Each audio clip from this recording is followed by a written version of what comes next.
আসসালামু আলাইকুম। একটা ইন্টারেস্টিং ঘটনা ঘটছে। এবারে নির্বাচন আওয়ামী লীগ নাই, আওয়ামী লীগ ইলেকশন করছে না, বরঞ্চ Awami League no vote slogan দিয়ে নির্বাচন বয়কট করেছে।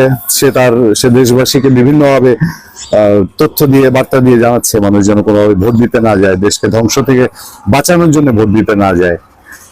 কিন্তু সর্বত্রই যেন আওয়ামী লীগ নয়, মানে সর্বত্র আলোচনা আওয়ামী লীগ, এবং নির্বাচন কন্ট্রোলটাও আওয়ামী লীগের যারা ভোটার, আওয়ামী লীগ সমর্থক, তাদের মতামতের উপরে। জামাতের একক ভোটে জামাত বিএনপিকে ডিফিট করতে পারবে না। বিএনপির একক ভোটে বিএনপি জামাতের সঙ্গে টক্করে কোথাও যেন হিমশিম খাচ্ছে। একটা মৌচাকের চাক বেঁধে আছে আওয়ামী লীগের সমর্থকদের ভোট। মানে আওয়ামী লীগ চলে গেছে যেটা বলা হয়, সেই চলে যাওয়াটা যে চলে যাওয়া না, সেই চলে যাওয়ার আড়ালে যে অনেক বড় থেকে যাওয়া, এই যে মৌচাকের মতো তার সমর্থক ভোট ব্যাংক, সেটা দিয়ে প্রমাণ মিলছে। আমি অনেকটাই নিশ্চিত করে বলতে পারি বাংলাদেশের রাজনীতি যেদিকে গড়াচ্ছে, এই ইলেকশনে যদি বিএনপি যেভাবে তার সরকার গঠনের সম্ভাবনার কথা বলছে, অথবা বিএনপি যদি একক সংখ্যাগরিষ্ঠতা নিয়ে সংসদ গঠন করতে পারে তাহলে তো ভালো। আর একক না করলেও যদি একটা ঝুলন্ত পার্লামেন্ট হয়, যেটা বারবারই এখন আলোচনায় আসছে যে পার্লামেন্টটা ঝুলন্ত যদি হয়, তারপরে যদি সেটা বিএনপি সরকার গঠন করে, তাহলে বিএনপি সরকার গঠনের অল্প কয়েকদিনের মধ্যে আওয়ামী লীগের উপর নিষেধাজ্ঞা প্রত্যাহার করা হবে। এবং এটা সময়ের ব্যাপার, এটা বাস্তবতা, এটাই অ্যারেঞ্জমেন্ট। এবং সেই অ্যারেঞ্জমেন্টেই তারেক রহমান বাংলাদেশে, সেই অ্যারেঞ্জমেন্টেই তারেক রহমান এখন ভারমুক্ত। তারেক রহমান ফুরফুরে দেখবেন যে এত যে প্রেশার জামাত নিয়ে, তারেক রহমানের মুভমেন্ট, কথাবার্তার সিদ্ধান্তে সেগুলো তেমন একটা ছাপ পড়ছে না, কারণ তার কাছে তো একটা বার্তা আছে। হ্যাঁ, চ্যালেঞ্জ আছে, বার্তাও আছে। আর এই নির্বাচন বিএনপির হাত থেকে ফসকে গেলে, তাও জামাতের কাছে, যে পচা শামুকে পা কাটবে, তাহলে বিএনপির জন্য কত বড় সর্বনাশ ঘনিয়ে আসছে, এটা বিএনপি খুব ভালো জানে। আচ্ছা, আমাদের আলোচনার মূল প্রতিবাদ আজকে একটু ভিন্ন জায়গায়। চলুন আরেকজনের একটা বক্তব্যে আমরা একটু নজর দেই। শিরোনামটাই একটু চমকে ওঠার মতন, বেশ চমকে ওঠার মতন আকর্ষণীয় শিরোনাম। এবং এই আকর্ষণীয় শিরোনাম ইদানিং আমরা পাচ্ছি সরকারের সময় একটা জায়গা থেকে। সেই জায়গাটা হলো জিএম কাদের এবং শামীম হায়দার পাটোয়ারি। সাধারণত এই লেভেলটা এত কণ্ঠাস থাকার পরেও সে শিরোনামটা হচ্ছে আওয়ামী লীগের নিষেধাজ্ঞা মানি না। আওয়ামী লীগের নিষেধাজ্ঞা মানি না বলছেন কে? সেটা হচ্ছে জিএম কাদেরের এবার অন্যতম সেনাপতি, বাংলাদেশ জাতীয় পার্টির মহাসচিব ও গাইবান্ধা ৫ সাগাটা ফুলছড়ি আসনের লাঙ্গল প্রতীকের মনোনীত প্রার্থী ব্যারিস্টার শামীম হায়দার পাটোয়ারি বলেছেন, রাজনৈতিক মতের কারণে কাউকে জেলে রাখা বা রাজনীতি নিষিদ্ধ করার সংস্কৃতি জাতীয় পার্টি মানে না। তিনি বলেন, আওয়ামী লীগের উপর আরোপিত নিষেধাজ্ঞা প্রত্যাহারের দাবি আমরা জানাবো। প্রত্যাহারের দাবি জানাবো মানে জাতীয় পার্টি প্রস্তুতি নিচ্ছে, নতুন সরকার আসলেই জাতীয় পার্টি আওয়ামী লীগের নিষেধাজ্ঞা প্রত্যাহারের দাবি জানাবো। নতুন সরকার আসলে পরে, নতুন সরকার যদি বিএনপির নেতৃত্ব হয় তাহলে কথাই নেই। সেই ক্ষেত্রে জামাত এনসিপির এখনকার এই গরম গরম বাতাস, একদম জমজমাট, এগুলো থাকবে না। জাতীয় পার্টি এখন যেরকম কথা বলছে, এটা আরো তখন স্পেসটা আরো বড় হবে। হ্যাঁ, বৃহস্পতিবার তিনি এই কথাটা বলেছেন যে গাইবান্ধার সাগাটা উপজেলার বোনারপাড়া উপজেলায় সাগাটা উপজেলার বোনারপাড়া এলাকায় নির্বাচনী গণসংযোগ মিছিল শেষে উপজেলা পরিষদ চৌরাস্তা মোড়ে অনুষ্ঠিত পথসভায় এসব কথা বলেন। শামীম হায়দার পাটোয়ারি বলেন, আমরা আইনের শাসনের মধ্যে সব দলের রাজনীতির অধিকার নিশ্চিত করতে চাই। রাজনৈতিক দমন দেশের অস্থিরতা ও গৃহযুদ্ধের দিকে ঠেলে দিতে পারে। তিনি আরো বলেন, আমরা স্বৈরাচার মুক্ত নতুন বাংলাদেশ চেয়েছিলাম যেখানে মানুষের অধিকার নিশ্চিত হবে, কিন্তু যারা ফেসিবাদ রুখতে সংস্কারের কথা বলছিল তারাই আজ নিজেরাই ফেসিবাদে পরিণত হয়েছে। তিনি ৭১-এর মুক্তিযুদ্ধের চেতনা রক্ষা ও ধানমন্ডি ৩২ নম্বর বাড়ি ধ্বংসের ঘটনায় উদ্বেগ প্রকাশ করে বলেন, কেউ কেউ নব্য পাকিস্তান গড়ার চেষ্টা করছে। শামীম ভোটারদের উদ্দেশ্যে বলেন, ১২ ফেব্রুয়ারি আপনারা নিষ্ক্রিয় থাকবেন না, ভোট কেন্দ্রে গিয়ে লাঙ্গল প্রতীকে ভোট দিন। ইনশাল্লাহ জাতীয় পার্টির নতুন বাংলাদেশ গড়ে তুলবে।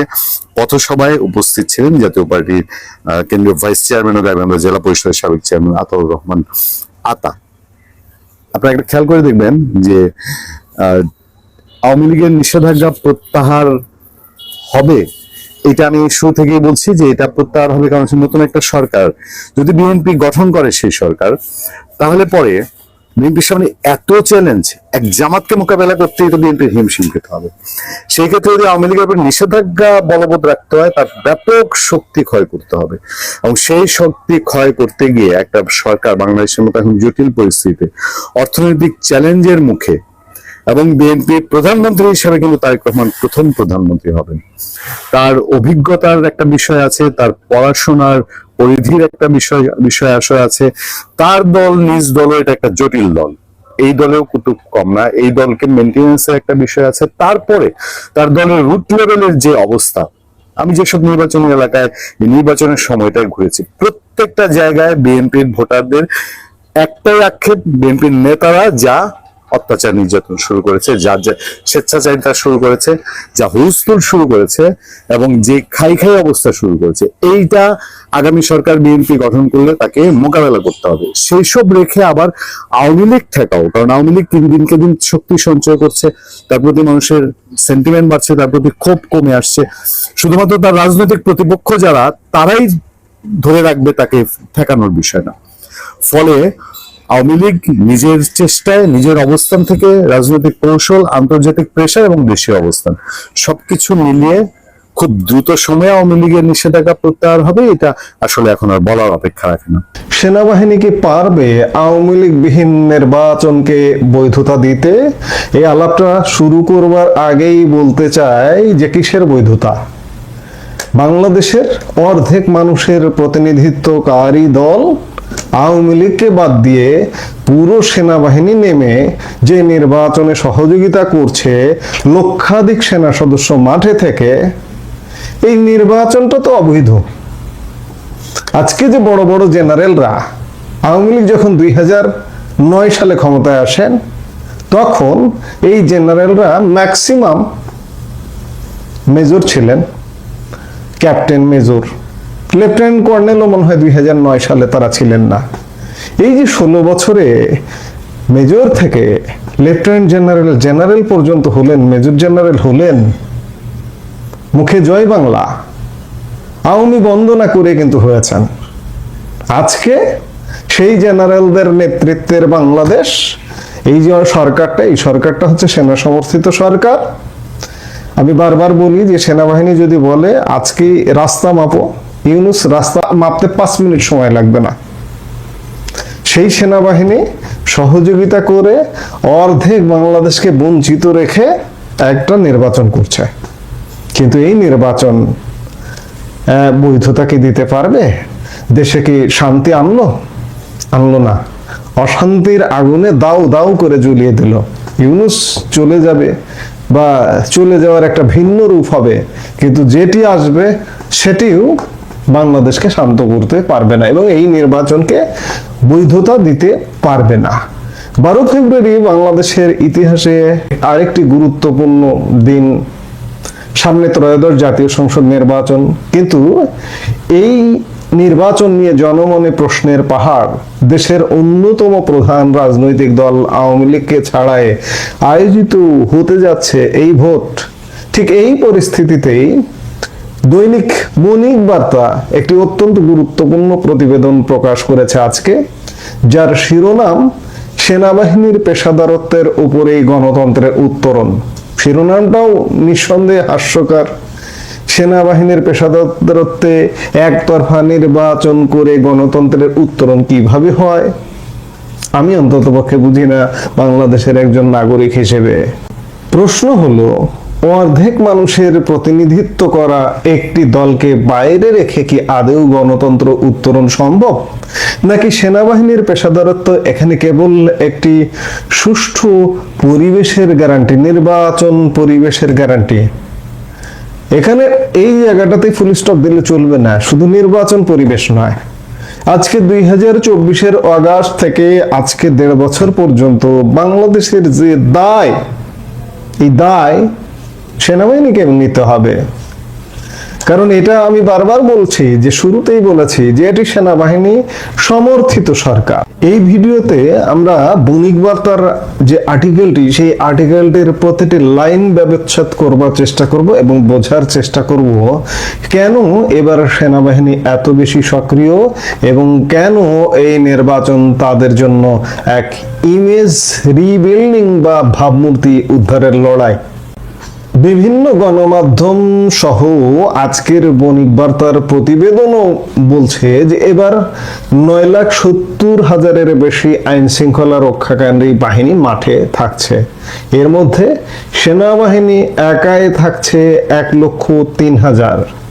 কেন এই বিশাল মোতায়েন? এবং আজকে থেকে, আজ 8 ফেব্রুয়ারি থেকে 7 দিন, নির্বাচনের পরেও 3 দিন মাঠে থাকবে সেনাবাহিনী, মানে নির্বাচনী দায়িত্বে মাঠে থাকছে 28 ফেব্রুয়ারি পর্যন্ত, ম্যাজিস্ট্রেসি পাওয়ার সহ। বণিক বার্তার প্রতিবেদনে স্পষ্ট বলা হয়েছে, এবার কেন্দ্র দখল, জোরপূর্বক ভোট দেওয়া এবং সহিংসতা রোধে সেনাবাহিনীকে ইনএইড টু সিভিল পাওয়ারের আওতায় বিশেষ ক্ষমতা দেওয়া হয়েছে। সবচেয়ে বড় পরিবর্তনটা কোথায় জানেন? 2008 সালে আওয়ামী লীগ ক্ষমতায় আসার পর আরপিও সংশোধন করে সশস্ত্র বাহিনীকে আইন প্রয়োগকারী সংস্থার সংজ্ঞা থেকে বাদ দেওয়া হয়েছিল। বর্তমান অন্তর্বর্তী সরকার সেই ক্ষমতা আবার ফিরিয়ে দিয়েছে, অর্থাৎ সেনাবাহিনী এবার কেবল টহল দেবে না, প্রয়োজনে আইন অনুযায়ী বল প্রয়োগ এবং ব্যবস্থা নেওয়ার সরাসরি ক্ষমতা রাখে। আর্টিকেলটি একটি অত্যন্ত সাহসী আলোচনা করেছে সেনাবাহিনীর গত 4টি নির্বাচনের ভূমিকা নিয়ে।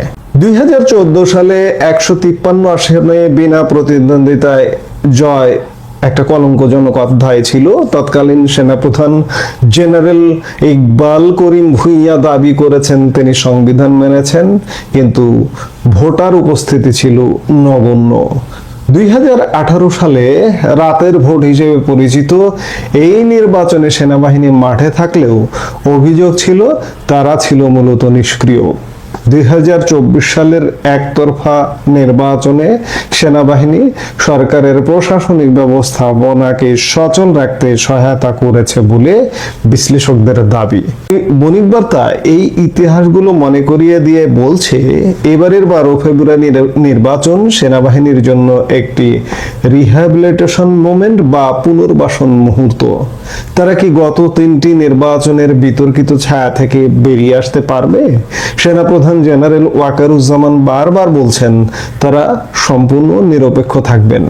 এই নিরপেক্ষতার উপরই নির্ভর করছে নির্বাচনের আন্তর্জাতিক গ্রহণযোগ্যতা। প্রতিবেদনে বলা হয়েছে, সেনাবাহিনীর পেশাদারত্বের উপর গণতন্ত্রের উত্তরণ নির্ভর করছে। কিন্তু আওয়ামী লীগের মতো বড় দল, প্রধান দলকে বাইরে রেখে কি গণতন্ত্র পূর্ণতা পায়? রাজনৈতিক বিশ্লেষকরা বলছেন, গণতন্ত্রের উত্তরণ কেবল ভোটের দিনের শান্তির উপর নির্ভর করে না, এটি একটি দীর্ঘ প্রক্রিয়া। তবে বণিক বার্তার বিশ্লেষণ অনুযায়ী বর্তমান পরিস্থিতিতে সেনাবাহিনীর দায়িত্ব হলো একটি লেভেল প্লেইং ফিল্ড তৈরি করা। আওয়ামী লীগ নির্বাচনে নেই, এটি একটি রাজনৈতিক বাস্তবতা বা আইনি জটিলতার ফল হতে পারে, কিন্তু যারা নির্বাচনে অংশ নিচ্ছে, যেমন বিএনপি এবং অন্যান্য দল, তাদের মধ্যে যেন কোনো পেশি শক্তির লড়াই না হয়, ভোটাররা যেন নির্ভয়ে কেন্দ্রে আসতে পারেন, সেটি নিশ্চিত করাই সেনাবাহিনীর লক্ষ্য। মির্জা ফখরুল ইসলাম আলমগীর ঠাকুরগাঁয়ের জনসভায় বলেছেন যে সেনাবাহিনী নিরপেক্ষ নির্বাচন চায়, আমরাও চাই। অর্থাৎ বড় একটি রাজনৈতিক পক্ষ সেনাবাহিনীর ওপর আস্থা রাখছে, কিন্তু আওয়ামী লীগের জনসমর্থন বা তাদের অনুপস্থিতি যে শূন্যতা তৈরি করেছে, তা সেনাবাহিনীর অস্ত্র বা শৃঙ্খলা দিয়ে পূরণ করতে পারবে না। সেনাবাহিনী কেবল একটি প্রক্রিয়াকে স্বচ্ছ করতে পারে, জনগণের ম্যান্ডেটকে নয়। গত 5 ফেব্রুয়ারি ব্রিগেডিয়ার জেনারেল দেওয়ান মোহাম্মদ মঞ্জুর হোসেন একটি পরিষ্কার বার্তা দিয়েছেন। তিনি বলেছেন, প্রয়োজনে আইনের আওতায় বল প্রয়োগ করা হবে। রুলস অফ এনগেজমেন্ট বা আরপিওর নতুন ক্ষমতা অনুযায়ী সেনাবাহিনী এবার অনেক বেশি শক্তিশালী। সেনাপ্রধান নিজে জেলা শহরগুলো সফর করছেন, কর্মকর্তাদের সাথে মত বিনিময় করছেন। এর উদ্দেশ্য দুটি: এক, সিভিল প্রশাসনকে আশ্বস্ত করা যে সেনাবাহিনী তাদের পাশে আছে; দুই, সাধারণ মানুষের মধ্যে আত্মবিশ্বাস ফেরানো। বিগত নির্বাচনগুলোতে মানুষ দেখেছে সেনাবাহিনী দাঁড়িয়ে আছে আর কেন্দ্র দখল হচ্ছে। এবার যদি তারা সত্যিই কেন্দ্র দখলকারীদের বিরুদ্ধে বল প্রয়োগ করে তবেই মানুষের আস্থা ফিরবে। কিন্তু আওয়ামী লীগ সমর্থকরা এই নির্বাচনকে কতটা গ্রহণ করবে তা এখন বড় একটি চ্যালেঞ্জ। ইতিমধ্যে আওয়ামী লীগের কেন্দ্রীয় নেতৃত্ব থেকে নির্বাচন বর্জনের ঘোষণা দেওয়া হয়েছে, ভোট না দিতে বলার কথা বলা হয়েছে। গতকালকেও আওয়ামী লীগ প্রধান শেখ হাসিনা পুত্র সজীব ওয়াজেদ জয় আওয়ামী লীগের ভবিষ্যৎ কাণ্ডারি ভিডিও বক্তব্যে জানিয়েছেন যে এই নির্বাচনে আপনারা ভোট দিবেন না, ভোট দিতে যাবেন না। স্বাভাবিকভাবে আওয়ামী লীগাররা এই নির্বাচনে ভোট দিতে যাবে না। বণিকবার তার আর্টিকেলে যে গণতন্ত্র উত্তরণের কথা বলা হয়েছে তা মূলত একটি অবাধ ও সুষ্ঠু নির্বাচন অনুষ্ঠানের প্রাথমিক ধাপ। একটি নির্বাচনের গ্রহণযোগ্যতা দুটি বিষয়ের উপর নির্ভর করে: এক, অংশগ্রহণমূলকতা, যেখানে বড় সব দল থাকবে; দুই, স্বচ্ছতা, যেখানে ভোট কারচুপি হবে না। দুর্ভাগ্যবশত প্রথম শর্তটি অর্থাৎ আওয়ামী লীগের অংশগ্রহণ পূরণ না হয় এই নির্বাচন শুরু থেকেই একটি অপূর্ণতা নিয়ে যাত্রা করছে। তবে দ্বিতীয় শর্তটি অর্থাৎ স্বচ্ছতা পুরোপুরি নির্ভর করছে সেনাবাহিনীর পেশাদারত্বের উপর। যদি সেনাবাহিনী প্রমাণ করতে পারে যে তারা কোনো বিশেষ দলের লেঠেল বাহিনী হিসেবে কাজ করছে না, তবে হয়তো ভবিষ্যতে একটি প্রকৃত অংশগ্রহণমূলক গণতন্ত্রের পথ প্রশস্ত হবে। 12 ফেব্রুয়ারি ভোট কি কেবল একটি আনুষ্ঠানিকতা নাকি নতুন বাংলাদেশের পথে প্রথম পদক্ষেপ? সেনাবাহিনী কি পারবে তাদের হারানো ভাবমূর্তি পুনরুদ্ধার করতে? উত্তর পাওয়া যাবে মাত্র কয়েকদিন পরে। আপনার কি মনে হয় আওয়ামী লীগ ছাড়া এই নির্বাচন কি দীর্ঘমেয়াদে বাংলাদেশের রাজনৈতিক স্থিতিশীলতা আনতে পারবে? সেনাবাহিনীর এই সক্রিয় ভূমিকা কি নির্বাচনের গ্রহণযোগ্যতা বাড়াবে? কমেন্ট সেকশনে আপনার মতামত জানাতে পারেন। এই মুহূর্তে এ পর্যন্তই। সবাই ভালো থাকুন, সুস্থ থাকুন।